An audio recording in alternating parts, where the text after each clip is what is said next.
Grabación, ya. Bueno, buenos días. Muchas gracias, alumnos, por su ayuda. Hoy día vamos a revisar lo que es el ciclo menstrual.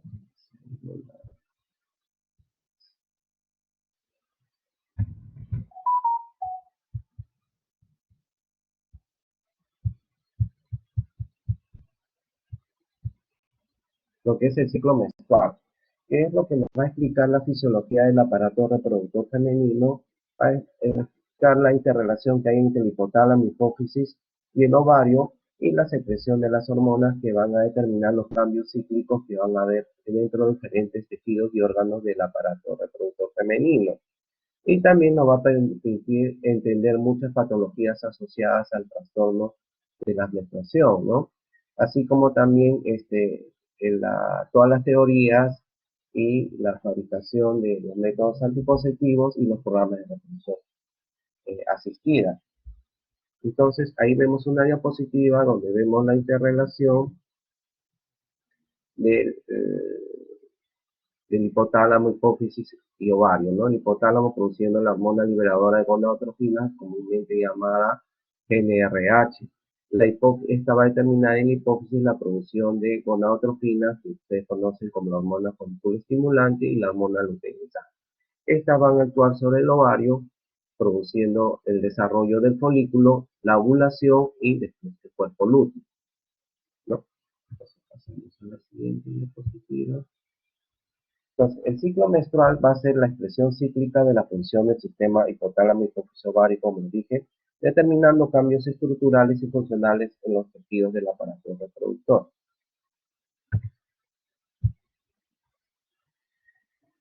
La GnRH, o más comúnmente llamada, pero también su nombre verdadero es hormona liberadora de gonadotrofinas, se va a producir en el hipotálamo, principalmente en el núcleo arcuato del hipotálamo.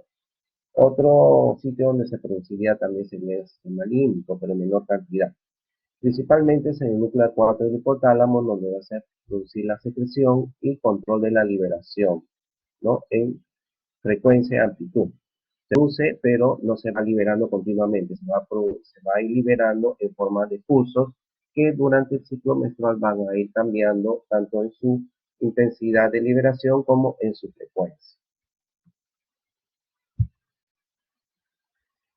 ¿Pero qué es la GnRH? La GnRH es un decapéptido, ¿no? Que a la vez proviene de una proteína llamada precursora de GnRH, la cual está constituida por una secuencia de señal de 23 aminoácidos, un lugar de procesamiento proteolítico, ¿no? Y un péptido asociado de 56 aminoácidos denominado GAP, que tendría acciones fisiológicas, pero todavía no está bien estudiado. Lo importante acá es, aparte de saber que es un decapeptidogen, ¿no? La semivida de esta GnRH es bien corta, solamente de 2 a 4 minutos, por eso estudiarlas va a ser bastante difícil. Se estudia generalmente indirectamente. Esta GnRH, una vez producida en el núcleo arcuato, va a pasar al hipotálamo, a la adenohipófisis, a través de los eh, vasos portales, ¿no? Pero estos vasos portales, los largos o cortos, no hay desagüe, ¿no? Solamente son arteriolas, ¿no? Que van a tener un flujo bidireccional, ¿no? Formando un remanente constante entre hipotálamo y hipófisis, de tal manera que a través de ese flujo bidireccional se va a establecer la información, ¿no? Entre hipotálamo y hipófisis. En cambio, la neurohipófisis sí tiene sistema de desagüe, ¿no? A través de venas.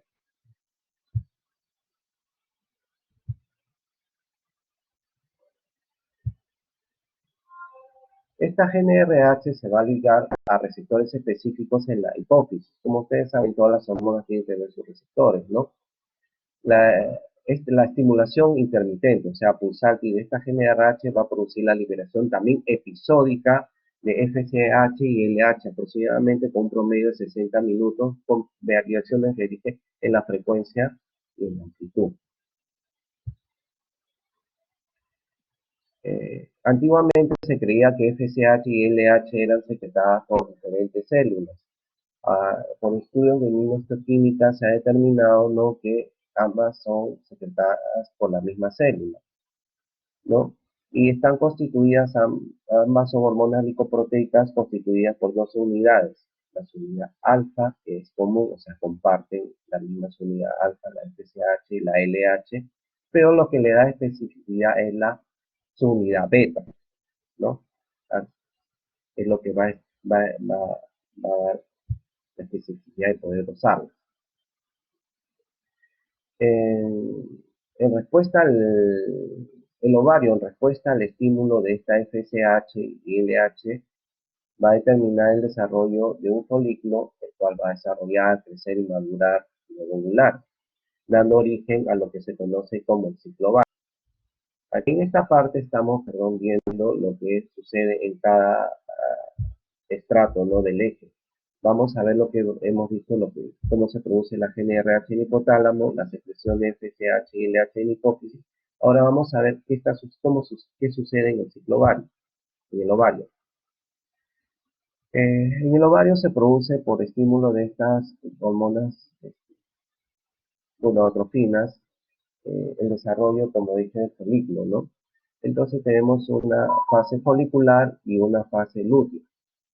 La fase folicular va a comprender desde el comienzo de la menstruación, o sea, el primer día de la menstruación, el crecimiento folicular hasta la rotura del folículo que va a ovular. Luego este folículo se convierte en el cuerpo lúteo y esta fase se va a llamar fase lútea, ¿no? Y que va a empezar a secretar progesterona principalmente, y si no hay estímulo de la hormona del embarazo, va a involucionar. Entonces, los procesos fundamentales en el ciclo menstrual normal son, en orden cronológico, el crecimiento folicular, la ovulación, la formación del cuerpo lúteo y, si no hay embarazo, la luteosis. El crecimiento folicular va a constituir parte de un proceso más amplio llamado foliculogénesis, que se inició en la etapa embrionaria. Nosotros lo que vemos mes a mes es lo que sucede, una pequeña parte nomás de esta foliculogénesis.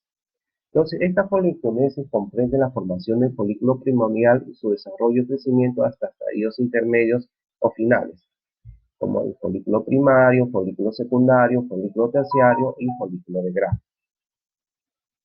Acá vemos un folículo primordial que se formó en la época embrionaria del feto, ¿no?, constituido por una ovogonia y una capa de células del mesénquima aledaño, que se van a conocer como granulosas.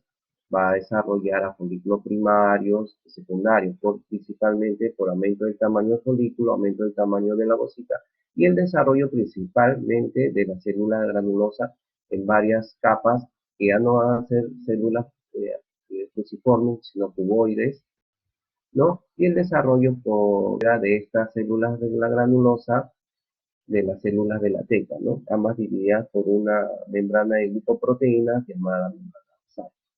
Finalmente se forma estas células granulosas, se diferencian de células que van a rodear al ovocito para nutrirlo, ¿no?, lo que se conoce como cúmulo óforo, y la comunicación entre estas células y el ovocito se conoce como célula membrana pelúcida. Por fuera aparte, dentro de esta capa granulosa se empieza a desarrollar un antro, ¿no?, constituido por líquido producto de la secreción de estas células, ¿no? Y las células que rodean esta vesícula también son células granulosas, ¿no? Estas en acumulado por estas bases parietales. Por fuera de esto está la membrana basal, y fuera de esto se va a desarrollar las células de la teca, ¿no?, que provienen también del mesénquima subacente. Acá tenemos un folículo maduro a punto de ovular, ¿no?, con las células granulosas parietales, las células granulosas del cúmulo óforo, el ovocito, la membrana basal y las células de la teca. Esta foliculogenesis, como le dije, se esta parte de embriología, por si acaso. Se empieza a desarrollar desde la quinta a sexta semana de vida intrauterina, ¿no? Cuando las células primitivas migran hacia la cresta genital y estas células primitivas empiezan a reproducirse por mitosis, ya empiezan a llamarse oogonias, ¿no? Y empiezan a reproducirse hasta aproximadamente la mitad de la gestación, o sea, hasta las 20 semanas, desde que llegan aproximadamente unas 100 células germinativas, llegan a reproducirse hasta aproximadamente 6 a 7 millones de oogonios, ¿no? Estas empiezan a rodear, como le dice, células del mesénquima subyacente de la cresta genital, ¿no? Lo que van a construir las células de la granulosa y forman lo que es el folículo primordial. A partir de las 20 semanas de la gestación, o un poco antes, muchos empiezan antes, estos folículos primordiales entran en división meiótica, la primera división meiótica, pero quedan detenidos en el estadio de diploteno, ¿no? De la profase, y así van a permanecer hasta toda la vida reproductiva de la mujer. Pueden llegar así hasta 45 años, 50 años. Pero muchos de estos van a empezar su desarrollo, la gran mayoría, a estadios de folículos primarios, secundarios, ¿no? Pero como no tienen el estímulo gonadotrófico, se van a apreciar. De tal manera que a las 20 semanas de gestación, de 6 a 7 millones de folículos criminales, al nacimiento hay alrededor de un pool de 1 a 2 millones de folículos primordiales. Y estos van a seguir apreciándose hasta de tal manera que la mujer, cuando le viene su primera menstruación, hay alrededor de 400.000 folículos primordiales en sus ovarios, ¿no? Y porque los demás han ido desarrollando a primarios, secundarios, los más no a terciarios, a secundarios, pero como no tienen el estímulo gonadotrófico, se van a apreciar. De tal manera que durante la vida reproductiva de la mujer, solamente aproximadamente 400 folículos llegan a experimentar este estímulo gonadotrófico y llegan a la ovulación, ¿no? Que constituyen el 0,1% de todo ese pool que había inicialmente. Aproximadamente en el ovario, 1000 folículos por mes empiezan un desarrollo de folículos primordiales hasta estadios intermedios o finales, ¿no? Que son el 9.9%. ¿Entendido esto? Más o menos, ¿no? Entonces, dijimos que el desarrollo folicular inicial era independiente de las gonadotrofinas. ¿Y qué pasa en la mujer en edad reproductiva?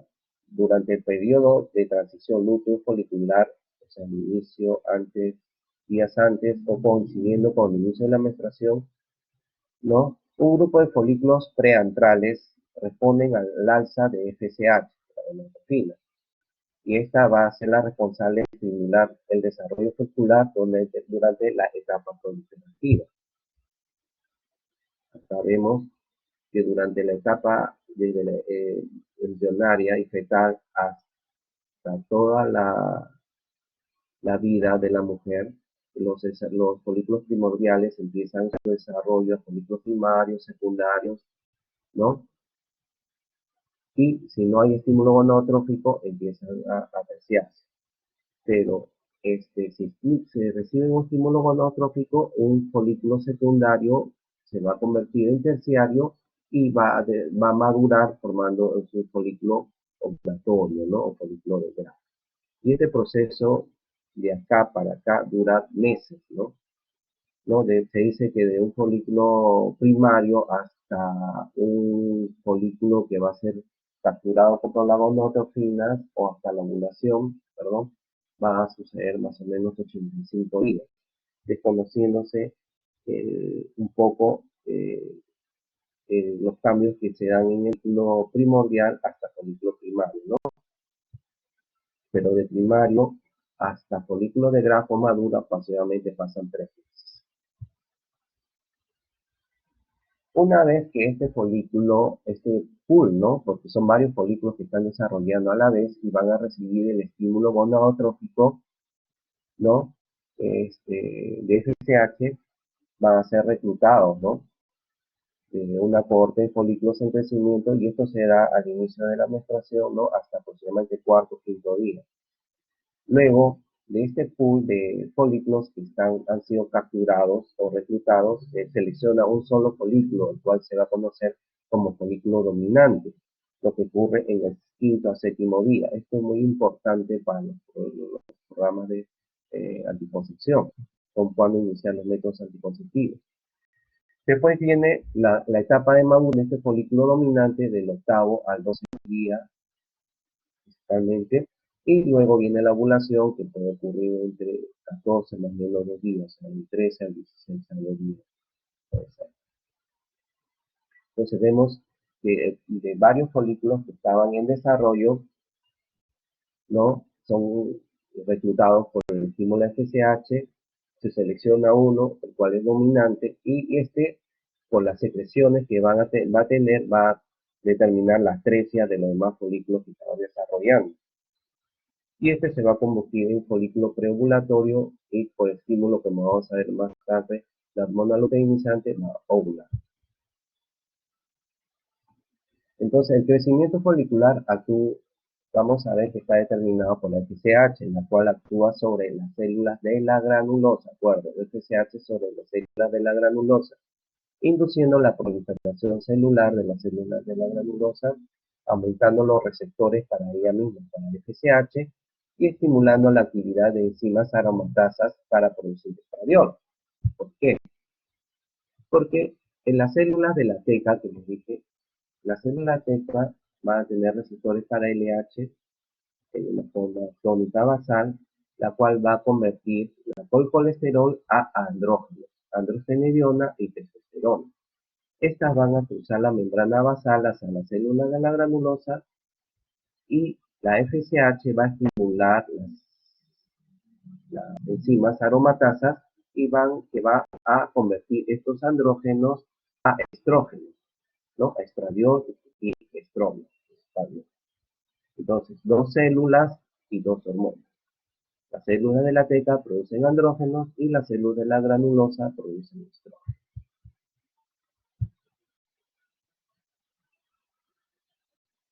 Esta FSH, como dijimos, estimula el crecimiento y maduración folicular, ¿no? Pero también actúa sinérgicamente con su producto, ¿no? El estradiol.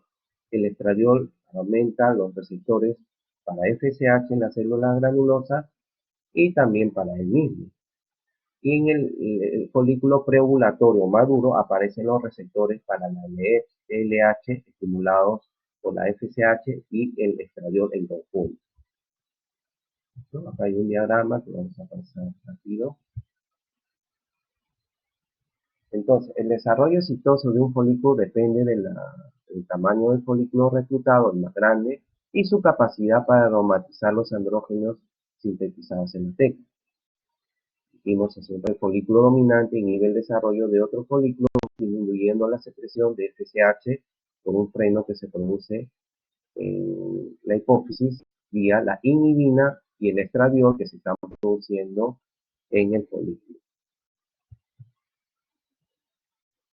Entonces, el folículo dominante se mantiene por mayor número de células granulosas, mayor capacidad de receptores de FSH, mayor capacidad de aromatización y mayor estradiol.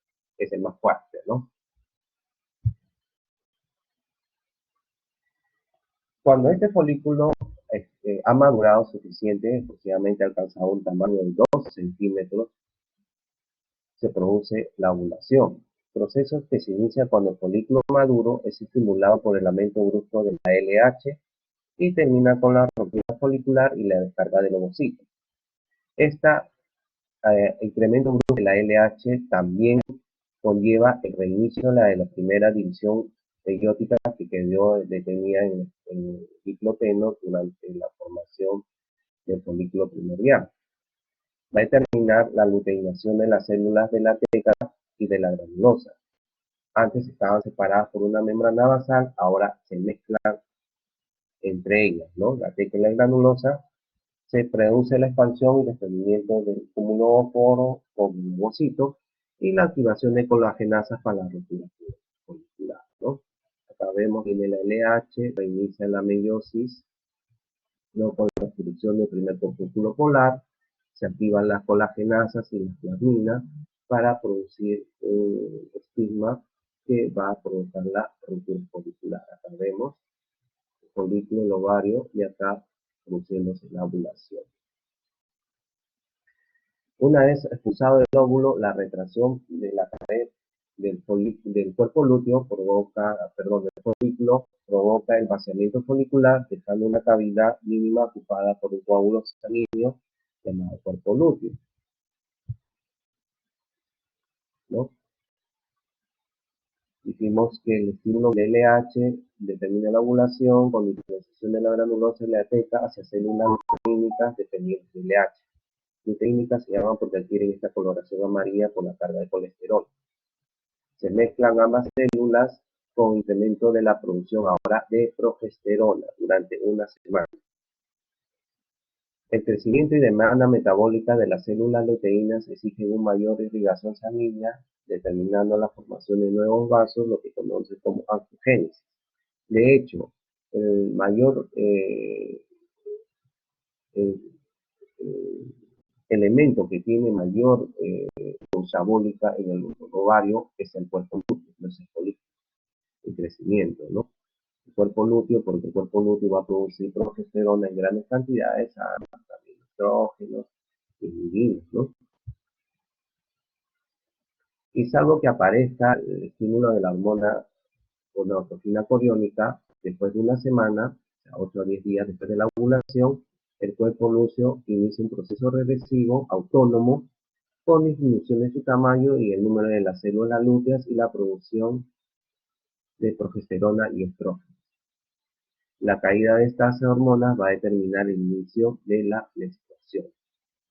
Entonces ahora vamos a pasar lo que era la regulación del eje hipotálamo hipófisis ovario. Hemos visto lo que sucede en cada estrato.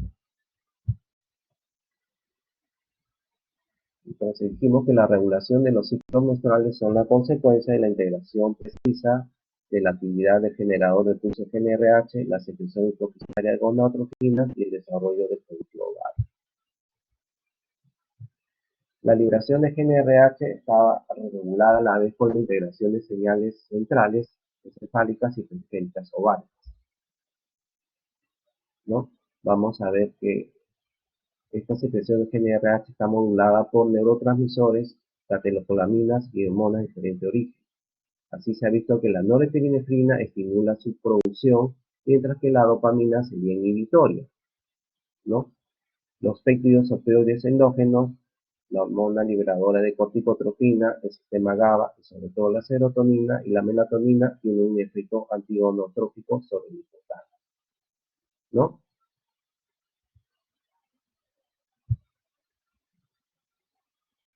Tal es así, esto explica cómo situaciones de estrés, ¿no? ¿No? Como el cansancio, el estrés de los estudios, el trabajo, ¿no? Van a producir disminución de la producción de esta GnRH. También enfermedades carenciales en el organismo humano como la tuberculosis, que le disminuye un peso terriblemente y le producen estrés al cuerpo, va a producir liberación de GnRH. Y otras enfermedades también que produzcan estrés. La desnutrición severa, los maratonistas, ¿no? Que tienen un estrés físico tremendo, así como la bailarina de ballet, ¿no? E incluso las adeomosas, ¿no? Que vamos a ver acá la acción de la melatonina, ¿no? El cambio brusco de día a noche también produce un trastorno a nivel encefálico, ¿no? Que les va a producir amenorrea, ¿no? Y esto está explicado por la inhibición de la GnRH. Y se han visto también personas que viven en los polos, ¿no? Donde los ciclos día y noche duran meses. Se ha visto que también se produce una inhibición de GnRH y presentando amenorreas prolongadas y pérdida de la fertilidad.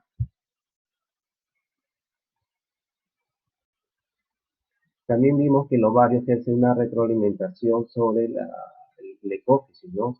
Para la secreción de FSH y LH, frenándola, lo que se conoce como retroalimentación negativa, ¿no? Durante la fase folicular, el estradiol y la inhibina B, porque hay dos inhibinas, A y B, en la fase folicular se produce la inhibina B, inhiben la secreción de FSH en el hipoficiario, mientras que en la fase lútea la progesterona es la que ejerce esta retroalimentación negativa, pero sobre el hipotálamo, mientras que la inhibina A, producida en el polibe, inhibe la secreción de FSH hipofisial, ¿no? Acá vemos, ¿no?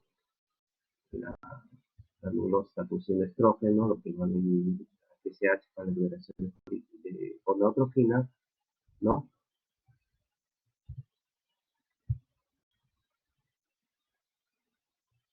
Y así como existe una retroalimentación negativa, también existe una retroalimentación positiva. Cuando el estradiol que se está produciendo en los folículos alcanza un nivel plasmático aproximadamente de 200 picogramos por mililitro por un periodo de 36 horas y medio, el efecto inhibidor se invierte bruscamente y la hiposis va a descargar un pico preovulatorio de LH de aproximadamente 50 mil unidades por mililitro que va a durar aproximadamente 2 días, ¿no? Vemos acá el estradiol aumentando y cuando pasa un pico de 200 picogramos se va a producir la liberación de LH, ¿no? Y esto también es, acá vemos la curva de la FSH que va disminuyendo por retroalimentación negativa y cuando también se produce el pico de LH, también se produce un pico de FSH pero más pequeño, ya que ambas son producidas en la misma célula. O sea, han estado las células de la hipófisis cargándose de FSH y LH y cuando viene el estímulo, el pico de estradiol de 200 picogramos se produce el pico de LH y con liberación. Y a partir de esto, la transformación en cuerpo lúteo va a empezar a producir las cantidades altamente de progesterona. Y no solamente progesterona, también estradiol, pero en menor cantidad. Y de tal manera que 16 horas aproximadamente, ¿no? Los picos se produce la ovulación, pero aproximadamente pasan entre 14 a 24 horas de este estímulo de estradiol para que se produzca la ovulación. Y una vez producida la óvula, el pico de LH, perdón, pico de LH se produce la ovulación 12 horas después. Esto es importante para los programas de reproducción activa. Pero en el folículo no solamente se produce estradiol y progesterona, también se produce una serie de péptidos. Dentro de los más importantes tenemos las inhibinas, que tienen un efecto de inhibición de la liberación de FSH. Tenemos dos inhibinas, A y B. También se produce la activina, que estimula la liberación de FSH a nivel hipofisiario, aparte de sus acciones a nivel eh, folicular también. La folistatina suprime la acción de la FSH por bloqueo de la acción de la activina, principalmente a nivel hipofisiario. Entonces tenemos acá, el hipotálamo produce la GnRH, la cual va a determinar la producción de gonadotrofinas a nivel hipofisiario, FSH para el desarrollo del folículo, cual va a producir estrógenos y inhibina, lo que van a hacer una retroalimentación negativa sobre la hipófisis y cuando alcanzan cierto nivel de 200 picogramos producen una retroalimentación positiva, ¿no? Se produce la descarga de LH con pico, produce la ovulación, reinicio de meiosis, formándose el cuerpo lúteo, el cual produce progesterona principalmente y también estrógeno. Y la progesterona ejerce una retroalimentación negativa sobre el hipotálamo.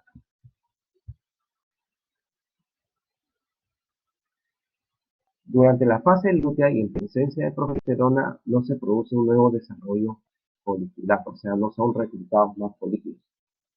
Si el embarazo no ocurre, el cuerpo lúteo va a involucionar y los niveles de progesterona disminuyen y se produce la menstruación, con retorno del generador de pulso de GnRH a su frecuencia folicular el inicio de un nuevo reclutamiento folicular y el inicio de un nuevo ciclo ovárico.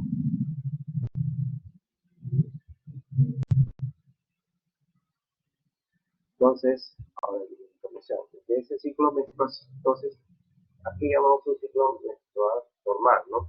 Esto se ha determinado por convención, determinando a través de una campana de Gauss, ¿no? Entonces, de todas las mujeres se ha sacado una desviación estándar o dos desviaciones estándar, y de tal manera que se ha determinado, ¿no?, que el ciclo menstrual comienza el primer día de la menstruación y termina el día que precede a la menstruación siguiente. Y por convención, lo que decía la curva Gauss, este ciclo menstrual se considera normal, que puede tener un intervalo entre 21 a 35 días, siendo constante la mujer, permanente. No significa que un mes va a menstruar 21 días y al otro 35 días. Cada mujer puede menstruar cada 21 días, cada 24 días, cada 30 días, o otras hasta 35 días, considerándose normal. Y la gran mayoría puede menstruar cada 28 días o 30 días.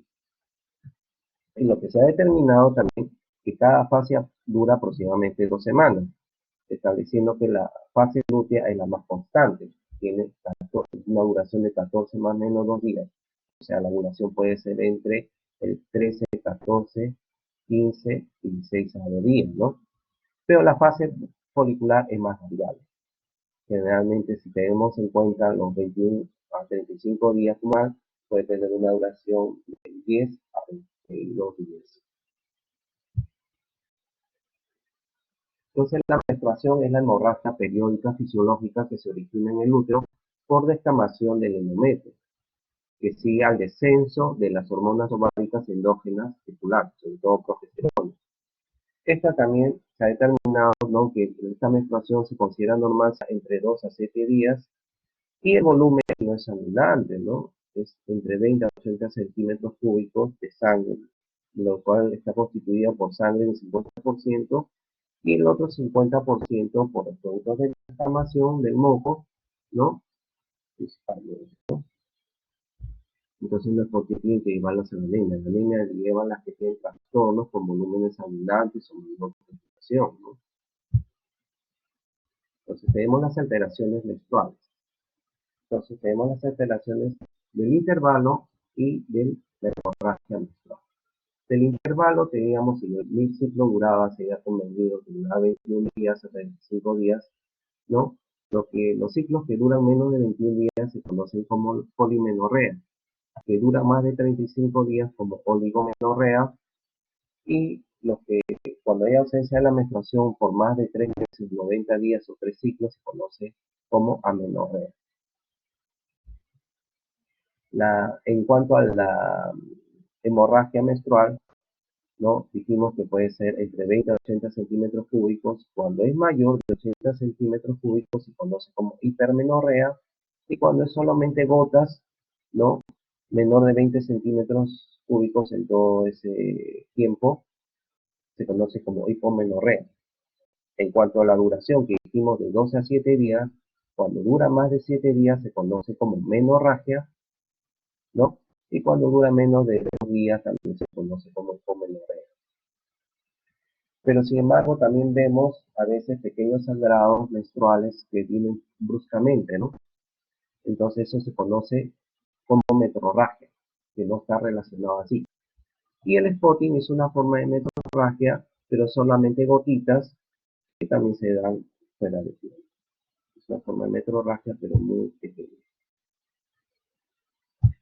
Dijimos que vamos a ver los cambios cíclicos que se dan, ¿no?, por estímulo de las hormonas que se están produciendo en el ovario, en los diferentes compartimentos del aparato reproductivo, con el fin de asegurar una fertilidad, ¿no?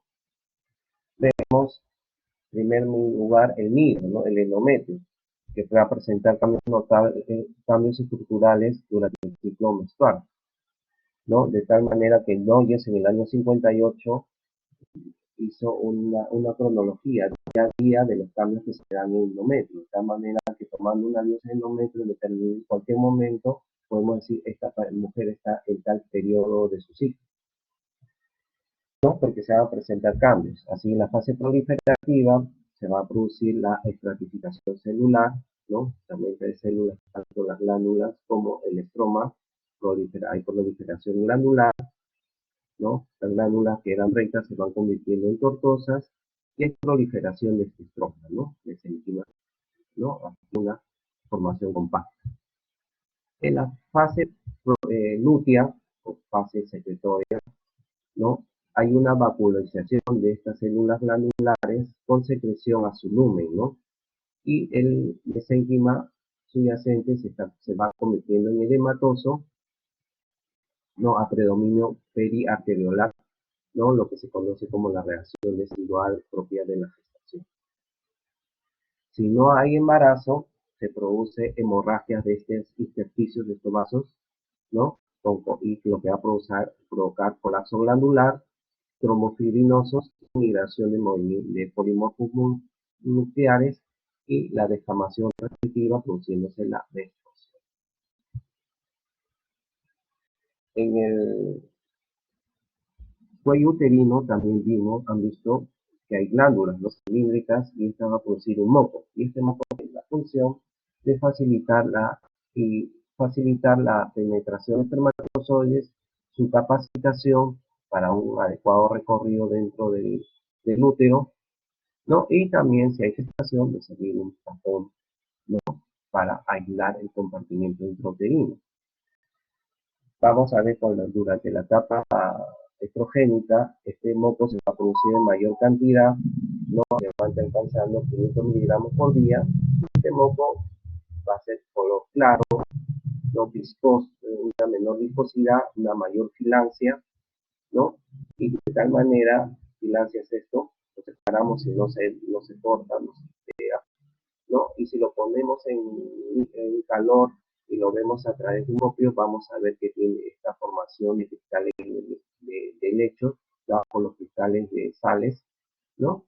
Una estructura en hojas de lecho con ramificaciones primarias, secundarias y terciarias. Por el contrario, cuando viene todo esto va a facilitar la penetración de los espermatozoides y su capacitación. Por el contrario, cuando ya está en la etapa lútea, se está produciendo la progesterona, la cual va a disminuir la producción de este moco, 500 a 100 miligramos por día, y favorece la formación de una red de mucina. El moco se vuelve opaco, viscoso, va a perder la filancia y su cristalización en el lecho, lo cual lo va a convertir impenetrable a los espermatozoides. En el epitelio vaginal también vamos a ver que se van a producir cambios.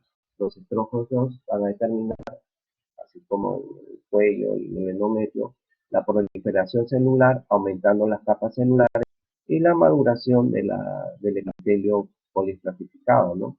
Con diferenciación celular y aumento del glucógeno celular. La progesterona va a producir disminución del glucógeno y aumento de la inflamación de las células de la capa intermedia.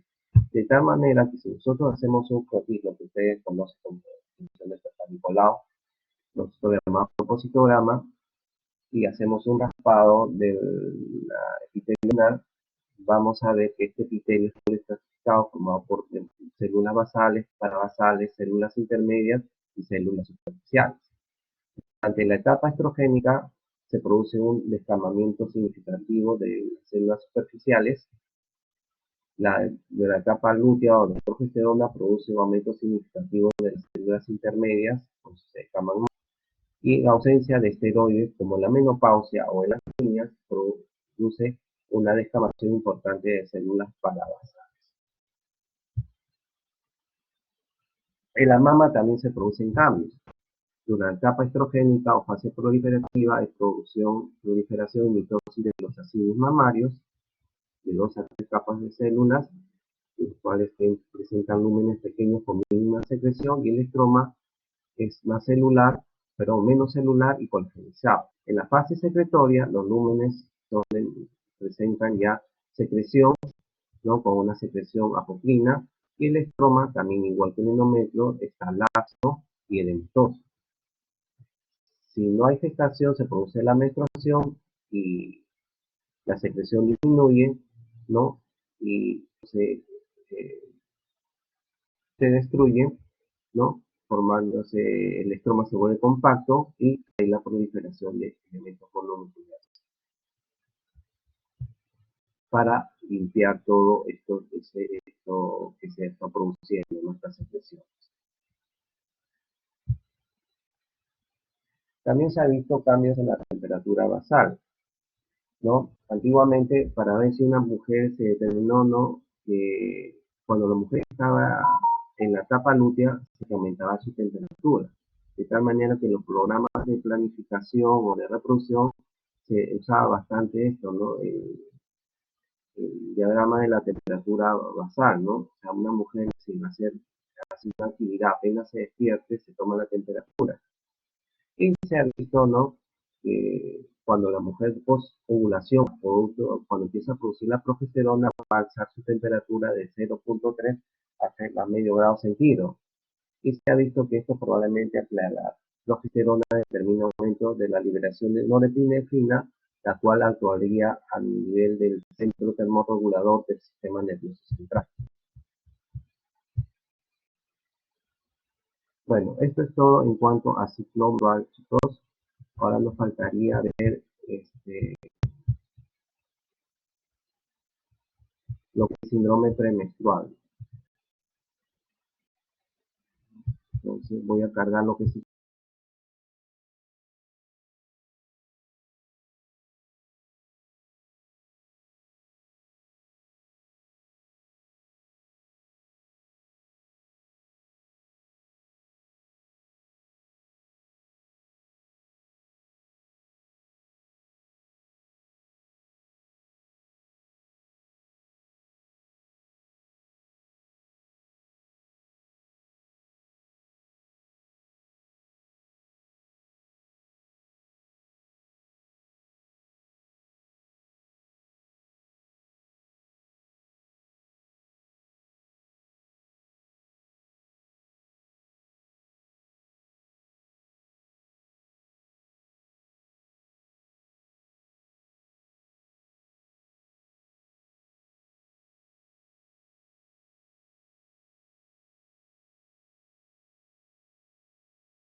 Vamos a adaptarnos a esta plataforma y tenemos problemas aquí un poquito. Vamos a subir también como archivo lo que es este ciclo, síndrome premenstrual, que es una duración pequeña.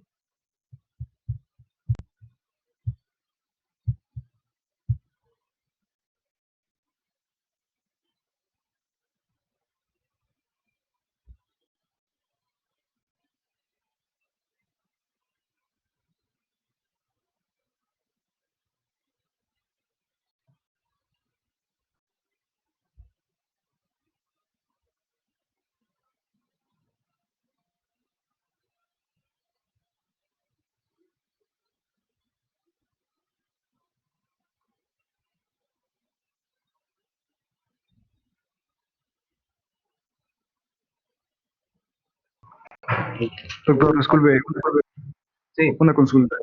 Doctor, los niveles de prostaglandina, como la E2, que alteran ahí la, la temperatura y la contracción uterina, ¿altera el ciclo menstrual de alguna forma o es indiferente a los niveles de prostaglandina?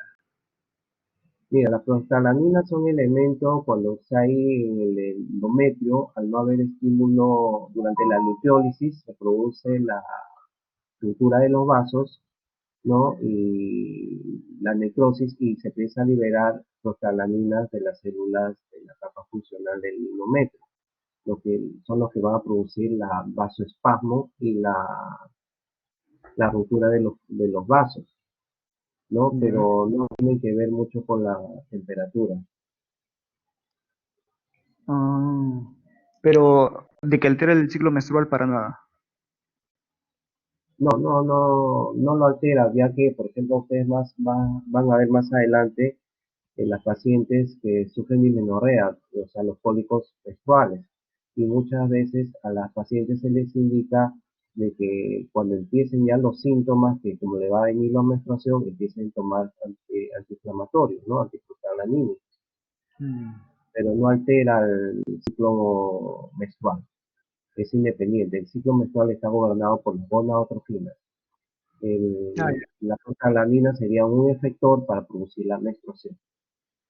Gracias, doctor. Genial. Muchas gracias. Otra pregunta, está cargando.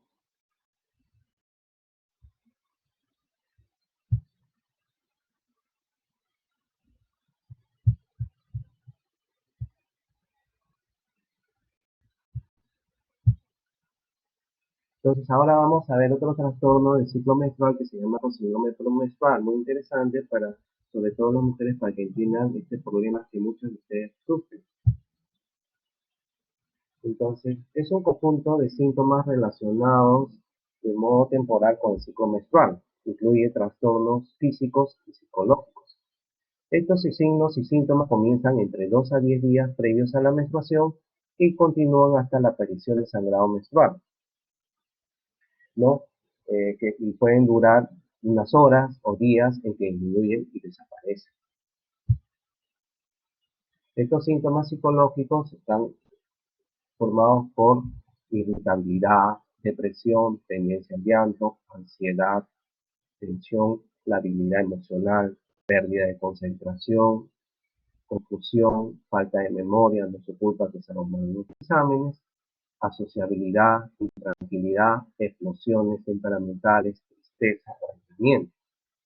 También puede haber síntomas comportamentales como la fatiga, vértigo, sueño o insomnio, eficiencia desmejorada, propensión a accidentes, cambios en el interés sexual, energía incrementada o cansancio. También puede haber síntomas físicos como el dolor, ¿no? La cefalea, la migraña, la tensión, dolor o molestias en las mamas, conocidos como mascardia premenstrual, dolor de espalda, calambres abdominales o dolor generalizado. También puede haber ganancia de peso, distensión abdominal, edema de piernas y brazos por la retención hídrica. Y alteraciones del apetito. Unos presentan apetito incrementado, con antojos alimentarios y náuseas. Se presenta únicamente en mujeres en edad fértil y la incidencia de gravedad no tiene relación con la edad y la calidad. Se presenta principalmente en de clase media alta y poco frecuente en clases bajas y medios rurales porque son los pacientes tal vez más estoicos, ¿no? Esto va a determinar alteraciones en la vida y profesional, ¿no? Por los cambios físicos, psíquicos y conductuales que hicimos, con impactos a nivel social, matrimonial, legal o político. Como saber, puede ocasionar desacuerdos matrimoniales, ojo, aislamiento social, disfunción sexual, ineficiencia, ausentismo laboral, conductas suicidas, psicóticas, incluso hasta actos criminales, como se ha visto, como el uso de niños, robos o asesinatos. Entonces, la definición, ¿no? Ahora, toda mujer en su edad reproductiva presenta en algún momento alguna molestia y otras presenta en forma cíclica. El molimen premenstrual es generalmente referido a una hipersensibilidad de las mamas, pesadez pélvica que se presenta de manera ocasional en la mujer. En cambio, el síndrome premenstrual requiere la presencia de un solo síntoma físico o del estado de humor que se repite de manera cíclica y no produce perturbación funcional. Usted puede, a pesar de esto, puede seguir trabajando con su labor. En cambio, el trastorno disfórico premenstrual es una forma grave de síndrome premenstrual y va a estar formado por un conjunto específico de síntomas con registros protectivos. Van aumentando conforme los días, ¿no? Hasta la menstruación. Y esto sí va a causar perturbación funcional en sus quehaceres laborales o domésticos. La incidencia, el molimen premenstrual, la mayoría de mujeres en alguna ocasión ha presentado ocasionalmente algún trastorno, ¿no? El 80%. En cambio, el síndrome premenstrual se sitúa entre el 5 a 10% de las mujeres en edad reproductiva y el trastorno disfórico en el 3 al 5%. La fisiopatología se desconoce. Hay factores predisponentes socioculturales y genéticos, como decimos en el de clase alta, media. Genéticos también, tendencia a madres, hijas, a mí también me sucedía eso, ¿no? Factores hormonales, como se dan únicamente en la etapa premenstrual, se investigó también los factores hormonales. Se creía que había un déficit de progesterona, no se determinó en los estudios. Alteraciones en otras hormonas, como ACTH, beta-endorfina, prolactina, cortisol, no se ha determinado. Lo que sí se determinó que hay un déficit de un metabolito de progesterona a nivel nervioso central, ¿no? Que tiene que ver con la ansiedad. O sea, al haber déficit de alopregnanolona, hay mayor ansiedad. Y la serotonina tendría que ver con las enzimas que producen esta alopregnanolona. Entonces, como en la fisiopatología se consideran dos, ¿no? Hay un déficit de alopregnanolona y hay una alteración de la actividad serotoninérgica como elementos que explicarían la presencia de este síndrome. Entonces, los criterios diagnósticos de síndrome premenstrual hicimos la presencia de al menos uno de los síntomas, ¿no? Ya mencionamos, estos síntomas se alivian durante los 4 primeros días de la menstruación sin recurrencia hasta por lo menos el día 13 del ciclo, ¿no? Los síntomas están presentes en ausencia de tratamiento farmacológico o ingestión de hormonas o consumo de drogas o alcohol, si no se consideraría que está ocasionado por esto, ¿no? Este consumo de drogas, alcohol, ¿no? Los síntomas recurren de forma reproducible cíclicamente y mínimo durante 2 ciclos de registro prospectivo. La paciente sufre una disfunción identificable de rendimiento social o económico, ¿no? En cambio, en el síndrome disfórico están presentes al menos 5 de los siguientes síntomas, incluido un síntoma principal, ¿no? Que estamos remarcando como del 1 a 4, que sucede previo a la menstruación. Son estado de humor notablemente deprimido, ansiedad o tensión notables, la debilidad afectiva notable, cólera, irritabilidad notables, cualquiera de estos asociados a disminución de interés de las actividades habituales, dificultad en la concentración, letargo o fatiga, cambio del apetito, deseo imperioso de alimentos, trastornos del sueño, sentirse abrumada, o síntomas físicos, ¿no? Como hipersensibilidad de la mama, hinchazón de los miembros, cefaleas. Complejo sintomático debe interferir con las actividades, trabajo, escuelas, sociales o relación con otras personas. El trastorno no es una exacerbación de los síntomas de otro trastorno, ¿no? Como una bulimia, anorexia o hipotiroidismo. Los criterios deben ser confirmados por medio de informes prospectivos diarios durante 2 ciclos menstruales consecutivos mínimos. Un incremento del 30% de las puntuaciones a partir de la fase folicular luteínica es necesaria para el diagnóstico tanto síndrome premenstrual o síndrome disfórico. Acá tenemos una forma de registro prospectivo donde acá anotamos los síntomas y acá los días, ¿no? Y vamos trazando con números o cruces según sería leve, moderada o severa, ¿no? Y vamos estableciendo cómo son los síntomas y cuándo días aparecen, qué días aparecen durante el ciclo menstrual. Ese es un registro prospectivo. Le dijimos que no debe hacerse el diagnóstico diferencial, ¿no? Que no debe haber un desorden afectivo de fondo, ¿no? Como una depresión, ansiedad, distimia, pánico, anemia, anorexia, bulimia, condiciones médicas crónicas como la diabetes, dismenorrea, endometriosis, hipotiroidismo, uso de anticonceptivos orales, perimenopausia, desorden de la personalidad o abuso de drogas que expliquen la presencia de estos síntomas. En cuanto al tratamiento, como no se conoce bien la fisiopatología, se han intentado muchas formas, ¿no? El ejercicio. Se ha visto que el ejercicio alivia los síntomas psicológicos y físicos, sobre todo el mastodinia y el edema, pero no todos los síntomas. La dieta. Ninguna dieta ha sido eficaz. Se recomienda así el uso de no cafeína porque se exacerban otros síntomas.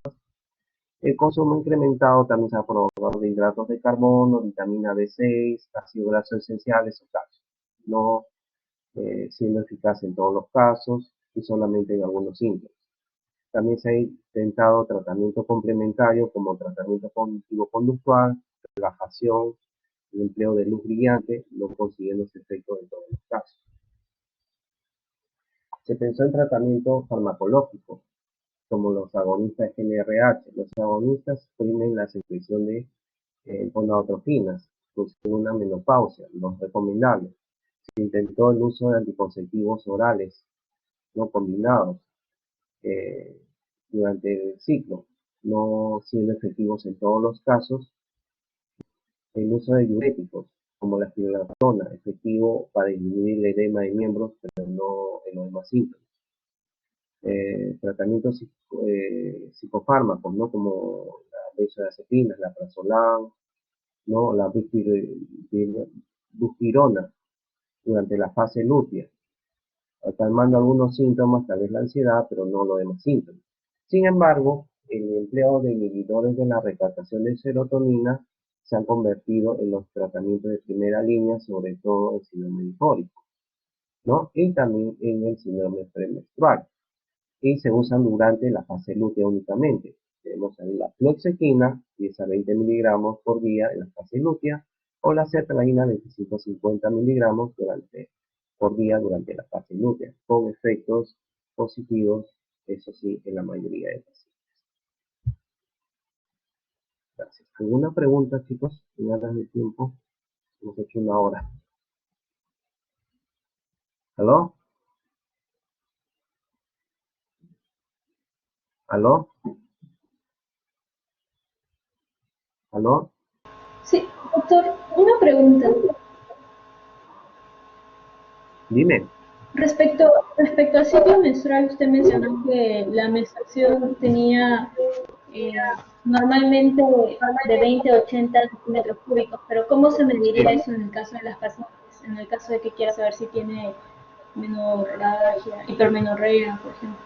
Bueno, eso ya lo van a ver en la práctica, esos estudios de gente que se ha presentado durante el flujo menstrual que tenían, ahí pesando los panes que tenían, ¿no? Y determinar el volumen, ¿no? A través del peso.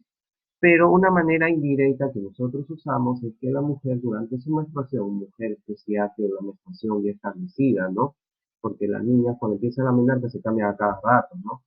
De las mujeres ya la menstruación establecida que usen 2 toallas higiénicas por día, 2 a 3 toallas. Más de 3 toallas ya se considera algo que está incrementada la menstruación.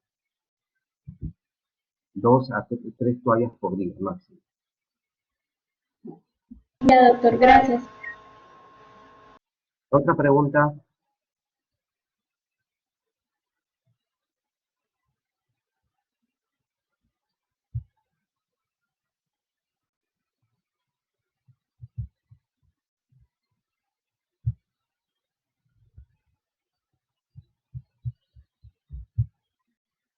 Otra pregunta. ¿No hay más preguntas? Bueno, si no hay más preguntas, más agradecerles chicos por su atención y ya nos veremos en esta. Bueno, ¿sí? ¿Alguna pregunta? Me parece que no hay más preguntas, doctor. Ya. Gracias. Buenos días. Gracias. Gracias, doctor. Gracias, doctor.